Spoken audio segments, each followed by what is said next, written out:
¿Te has preguntado alguna vez cuál será la voluntad de Dios en mi vida?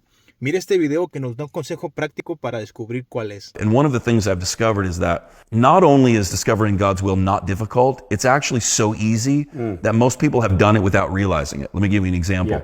The Apostle Paul, he's talking about singleness. He was a single man. That's right. And he described his singleness as a gift. And then he goes on to say, after he described it as a gift, he said, I wish that all men were as I am. That's right. In this area of singleness. Here's a really interesting thing. When God calls you to do something, when he gifts you in a certain way, that thing is so obvious to you that you think everyone else around you should be doing it. Wow, that's so good. But he has the wisdom, Paul, in the next Yes. verse, the wisdom to say, but each one has his own gift from God, this of one kind, that of another. So there's two things. Number one, don't make the mistake of trying to force everybody around you to do what you're called to do. Yes, That's a yes. very common mistake Yes. that people make. And very often we don't tolerate other people's gifts because we don't understand them, because they're different from us. That's good. But number two, if you want to know what God has called you to do, what is it that you think everybody else should be doing? If you think everybody should be an evangelist, you're probably an evangelist. Right.